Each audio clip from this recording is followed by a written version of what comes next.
Welcome to Close Listening. I'm your host, Zach Morgenstern, along with silent co-host Ludwig von B. I've been doing these videos for a while where I break down CDs track by track, and I did one recently with Please Please Me by the Beatles, where rather than writing a script in advance, I just sort of listened to the album as I went and reacted to the songs as they came along.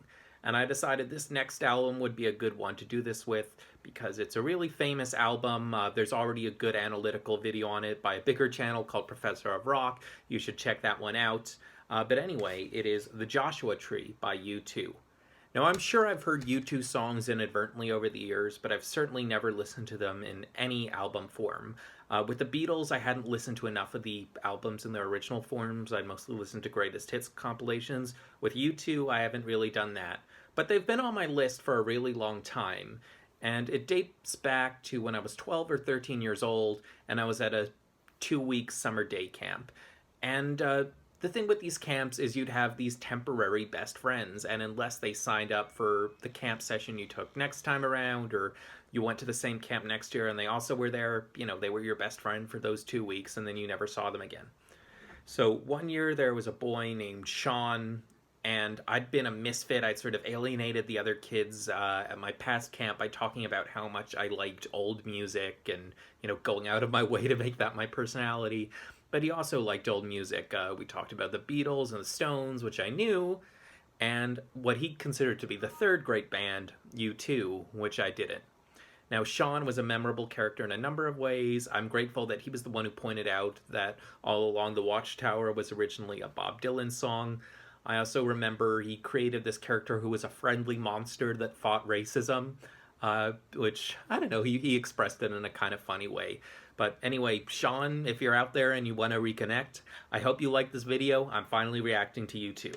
So let's get down to the first track on The Joshua Tree. So I just got through the first song, which is called Where the Streets Have No Name.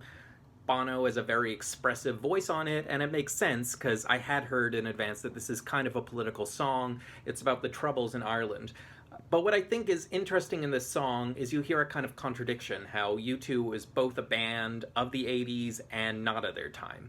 So the 80s, we think of it at a time as music was just about having a good time, about dancing in the clubs.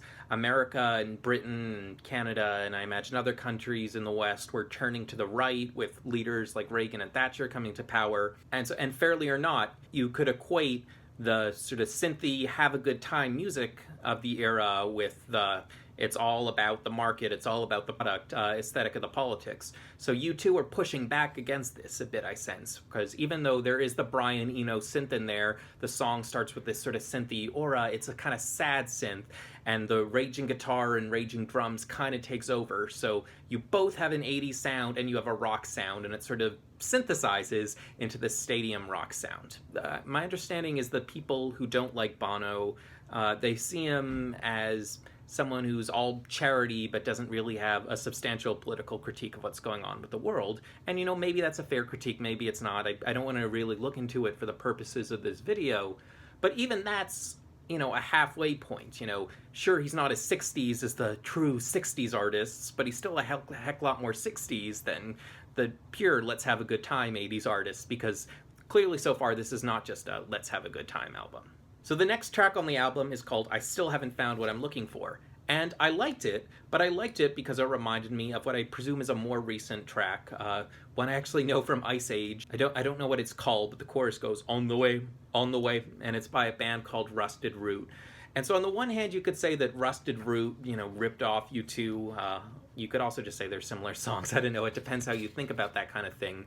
But I also kind of think that this song has a folk sensibility to it, and maybe Rusted Root, did get the best out of it, whereas U2 has to have this blaring stadium sound, and maybe, that's the 80s again. The 80s says you can't just be folk, you have to have a big sound, but, maybe Bono would have been even better off as a folk singer-songwriter. The third song, With or Without You, pretty strong again, and I think it's strong because of Bono's vocal.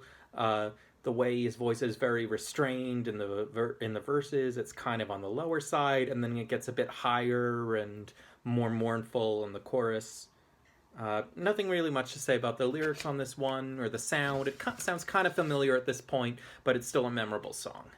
So the next track on the album is called Bullet Blue Sky, and Bono's voice is a bit more subdued on this one. And even though I found Bono to be the strength of the U2 sound so far, and even though I think this makes this one less of a hit than the three previous tracks, I think it's pretty good for the U2 sound overall, because with Bono being more subdued, it allows the other instruments to turn it down, and I think that makes them sound better. So I actually like the way Edge's guitar solo comes out on this one. The mood this one invokes, I guess it's like a hell song, because Bono's voice is more subdued and there's a choir of other voices also going on. It sounds like he's just one of many dead souls coming up from hell. And what's interesting when you look at the lyrics to this one, there's references to America, there's references to burning crosses. So I think it's like drawing something demonic out of the hyper Christianity of America. It's like, you know, it proclaims to be one thing, but it's really the opposite. The next track on the album is called Running to Stand Still. The first thing I notice is a slide guitar sound, and I think, oh wow, they're going to go really sparse here. I think that's partially because I've been listening to some Rolling Stones albums where they'll do their rock songs, but then they want to play something that really sounds blues roots. A song like Love in Vain from the Let It Bleed album, for instance, and it just goes to sort of minimal bluesy vocals and guitar sound. But that's not what they're doing here. With Running to Stand Still, U2 build to a bigger sound.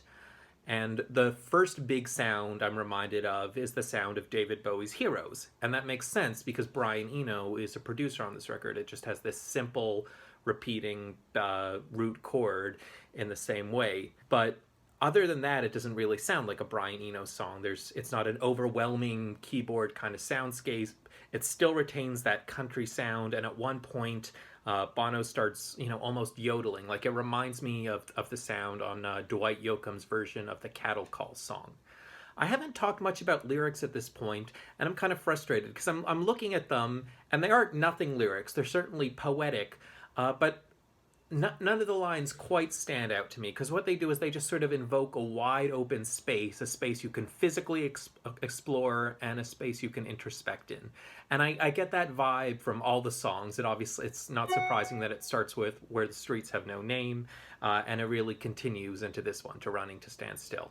So the next song on the album is Red Hill Mining Town. And I should throw in again that while this is a first listen reaction, I am basing this on Professor of Rock's video, so I know that this album has its origins in the idea of wanting to tell the story of the different sides of America.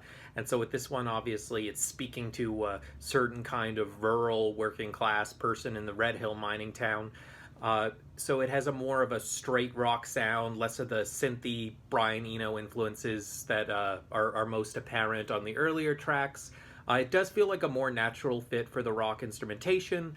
Bono is still kind of his own thing. He has a very emotive voice that, while they're sort of doing the Springsteen song, he doesn't quite sound like Springsteen. Another thing I noticed is the sort of lyrical hook in this one is them saying, "It keeps me hanging on." And I don't know, it's a common enough phrase, but all I can do is think back to Lou Reed's Perfect Day and think it's probably just quoting that, and Lou Reed did it a little better. So, this song, it's just kind of between genres, not bad. It just doesn't have a moment that really hooks me because the hook has been done before. The next song is called In God's Country, and I kind of laughed when I saw this title. I was on a plane once, and they had this country music playlist on it, and, some Blake Shelton song came on, and I thought, oh, wow, this is just dog whistling to the Republican crowd without outright saying that it's Republican. This is America. This is God's country. This might be quoting that idea. I don't know how much that idea had taken off in the 80s, but it's quoting that idea and making it something more surreal. It's as if Bono is saying, if America's God's country, it cannot just be some conventionally beautiful. It has to be this other dimension you break into and you feel some connection with the heavens. That's my vague sense of what's going on with the lyrics. And I suppose I'm also getting that mystical image because we're back to that Brian Eno arpeggiating synthesizer sound from The Streets Have No Name, which gives it a mysterious, quasi-psychedelic feel. The next song is called Trip Through Your Wire. What I find interesting about this one is it kind of continues the psychedelic themes of In God's Country, of sort of breaking into another mysterious land, and there's some religious language, angel or devil, I was thirsty and you wet my lips. But sound-wise, except for a tiny bit of synth that you hear at the end, which is a really cool touch, it's using bluesy harmonica, and the drums are sort of invoking tripping on the wire, but in a kind of cartoonish way, not in a painful way. So I guess it invites you to have a psychedelic experience in ordinary rustic America, whatever it means. And I suppose that was the story of this album, being inspired by the magical ideas behind Joshua Tree National Park. So the next song on the album is called One Tree Hill. Again, it's hard without doing too much research to really read up much into the lyrics other than a celebration of open natural spaces. I was about to say it introduces a character called Jara, but then I realized it's Jara, the Chilean communist folk singer Victor Jara, and it says, Jara sang a song, a weapon in the hands of love, you know his blood still cries from the ground. So I suppose there's some anti-fascist resistance themes in the song. The moon has turned red. I assume that's a reference to, violence, killings by right-wing dictatorial governments in South America. As for the sound of the song, I think it's, a pretty good averaging out of the whole album.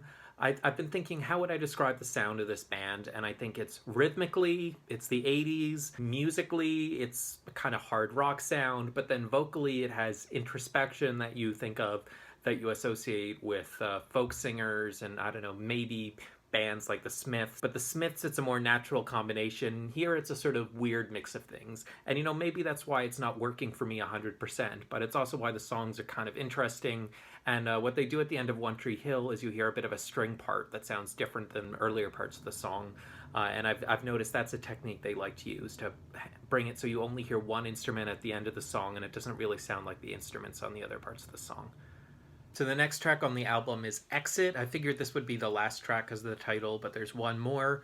And it's a very stylistic song, and unfortunately the singing is more of a chant, so it doesn't quite have hit potential, but as far as using different volumes, being experimental with sound while still not sounding messy, this is actually one of my favorites. It starts off very quietly, and it builds up to anger, and it understands which electric guitar sounds represent that anger. Lyrically, it's quite simple, but quite striking. He went deeper into black, deeper into white. He could see the stars shine like nails in the night. I don't know. I think it's a great way of representing a dive into chaotic, destructive anger. And they also do that great thing where at the end of the song they switch to, or at least emphasize, a different instrumental sound, but it just flows naturally. So this time, instead of an electric guitar bass, you start to really hear a synth bass at the end, and it's just a very natural switch, but it's also interesting if you're, listening for these little nuances in the music. The last song on the album is called Mothers of the Disappeared. This is one, again, where I benefit from context, though, I wonder if I could have figured it out without. It's a reference to protests. I know for sure it was in Argentina. I don't know if it was also in Chile, but basically anti-dictatorships in South America, anti-dictatorship protests in South America in the 80s, where there were these activists or other people who got caught up who were, disappeared by the government, and their mothers would come out and as a powerful symbol because, no one wants to be the person who separated a mother from their children for no good reason. Well, I suppose because of the simplicity of that message, that politics bordering on apolitics, there's not much to say in these lyrics here. It's very simple moral stuff. Hear their heartbeat. We hear their heartbeat. And I guess this is again a case of Bono sort of being the 60s and sort of being the 80s. I mean, it's a political message, but it's a political message that a safe charity type person would like. So as the last song on the album, Mothers of the Disappeared, it's definitely more of an album track than a standalone thing. It's very slow. It's just more into its structure. It's not in any way catchy per se. It doesn't have any memorable line. It's just trying to draw you into the pensive, reflective, morally critical tone of the album. So overall, what I like about the Joshua Tree is it's clearly an album where each song from start to finish was cared about. I know that some artists, they really just use the album as a vehicle for selling a few hits, whereas U2 here clearly cared about creating a piece of art set in this mystical American landscape. There are clearly several concepts behind it. As a band sound, I'm not sure I'm quite sold on them, again, because it's this mix of 80s beats, which I don't necessarily love, with slightly older hard rock guitar sounds. Though I do like Bono as a vocalist, I just, maybe wish he had a slightly different, maybe more old school sound behind him.